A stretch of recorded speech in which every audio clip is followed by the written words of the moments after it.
Pai, do Filho e do Espírito Santo. Amém. Ave Maria, cheia de graça, o Senhor é convosco. Bendita sois vós entre as mulheres, e bendito é o fruto do vosso ventre, Jesus. Santa Maria, Mãe de Deus, rogai por nós, pecadores, agora e na hora de nossa morte. Amém. Imaculado coração de Maria, sede nosso refúgio e o caminho conduz até Deus. Glorioso São José, rogai por nós. São Luís Maria Grião de Montfort, rogai por nós. Em nome do Pai, do Filho e do Espírito Santo. Amém. Estamos então no nosso 12º dia de preparação para a consagração a Nossa Senhora e nossa reflexão de hoje será sobre a inimizade que existe não só entre a mulher e a serpente, mas também entre a descendência da mulher e a descendência da serpente. Então, o plano de fundo da reflexão aqui hoje seriam dois exércitos divididos em um campo e nós iremos escolher nosso lado do campo. Existe o campo dos amigos de Deus e existe o campo também dos inimigos de Deus. Então aqui é interessante aquilo que nos diz São João no Apocalipse, capítulo 12, versículo 7 ao 17. São João nos diz o seguinte: houve uma batalha no céu. Miguel e seus anjos tiveram de combater o dragão. O dragão e seus anjos travaram combate, mas não prevaleceram. E já não houve lugar no céu para eles. Foi então precipitado o grande dragão, a primitiva serpente chamado Demônio e Satanás, o sedutor do mundo inteiro. Foi precipitado na terra e com ele os seus anjos. Eu ouvi no céu uma voz forte que dizia: agora chegou a salvação, o poder e a realeza de nosso Deus, assim como a autoridade de seu Cristo, porque foi precipitado o acusador de nossos irmãos, que os acusava dia e noite diante do nosso Deus. Mas estes venceram-no por causa do sangue do Cordeiro e de seu eloquente testemunho. Desprezaram a vida até aceitar a morte. Por isso, alegrai-vos, ó céus, e todos que aí habitais. Mas, ó terra e mar, cuidado, porque o demônio desceu para vós, cheio de grande ira, sabendo que pouco tempo lhe resta. O dragão, vendo que fora precipitado na terra, perseguiu a mulher que dera à luz o menino. Mas à mulher foram dadas 2 asas de grande águia, a fim de voar para o deserto, para o lugar de seu retiro, onde, alimentada por um tempo, 2 tempos e a metade de um tempo, fora do alcance da cabeça da serpente.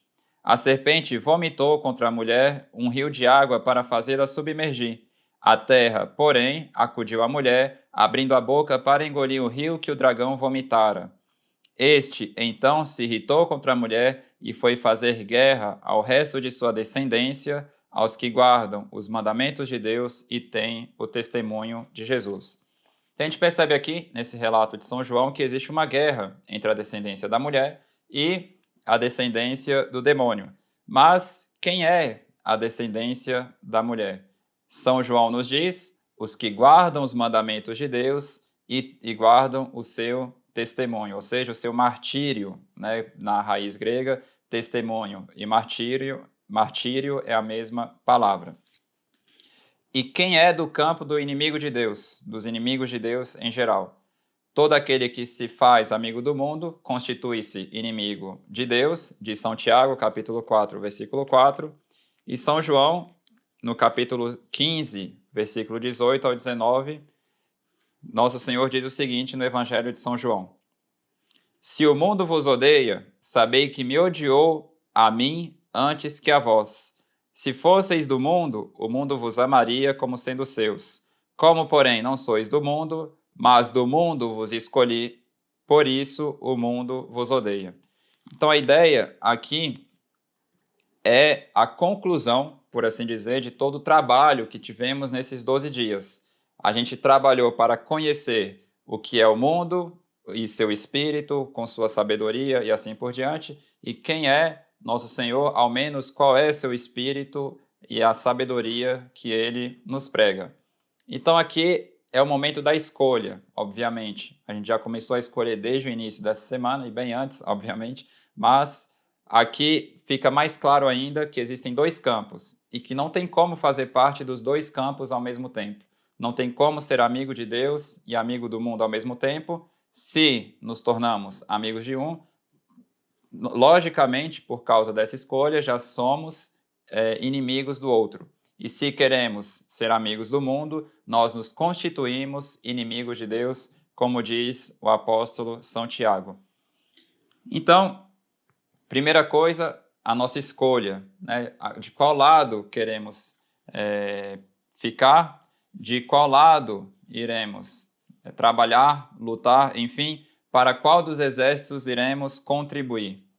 E aqui, nessa escolha dos dois campos, obviamente, iremos escolher o campo de Nossa Senhora. E aqui São Luís diz o seguinte,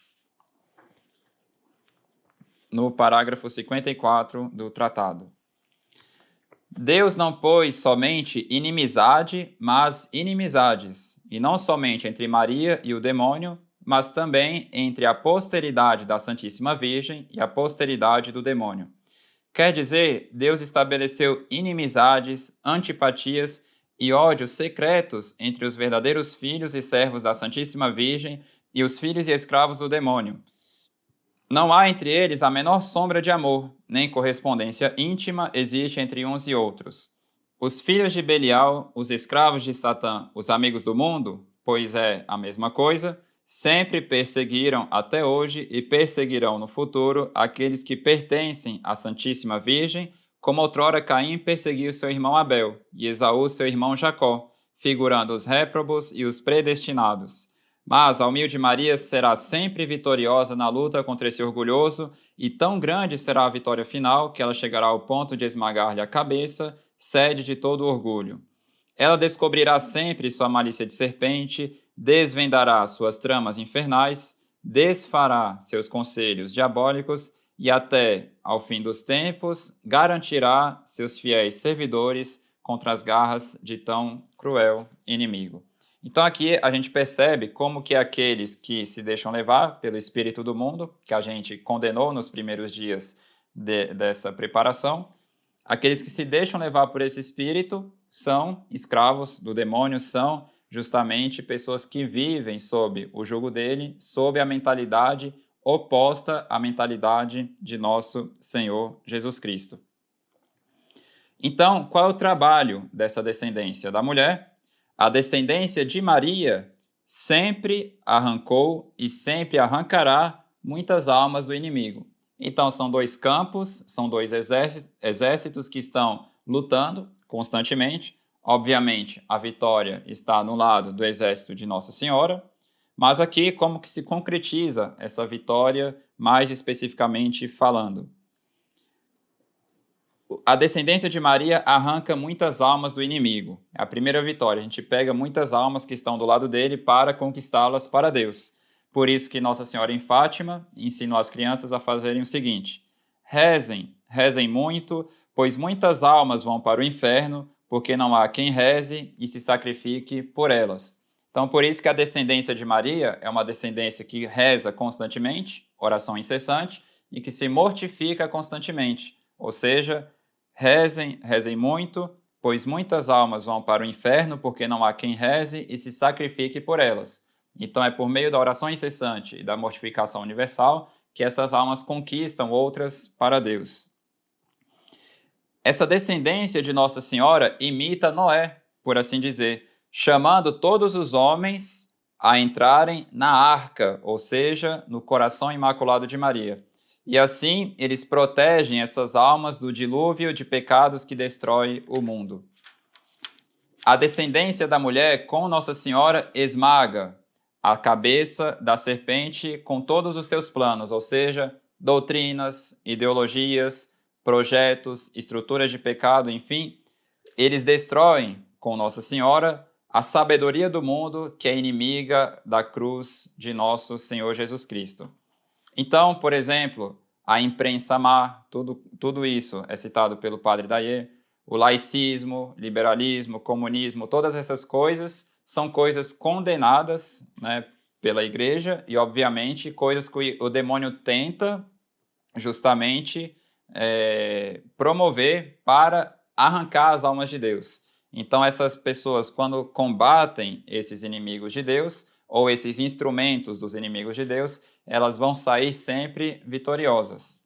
E aqui é interessante ver como que um dos principais esforços dessas almas é justamente conduzir as pessoas para essa fonte de graças que é o Imaculado Coração de Maria. Então a Jacinta, um pouco antes de morrer, quando ela estava no hospital, ela disse o seguinte: já me falta pouco para ir para o céu. Tu ficas cá para dizeres que Deus quer estabelecer no mundo a devoção ao Imaculado Coração de Maria. Ela estava falando com a Lúcia nessa ocasião. Quando for para dizeres isso, não te escondas. Dize a toda a gente que Deus nos concede as graças por meio do Coração Imaculado de Maria. Que lhes peçam a ela, que o coração de Jesus quer que a seu lado se venere o Coração Imaculado de Maria. Que peçam a paz ao Imaculado Coração de Maria, que Deus lhe entregou a ela.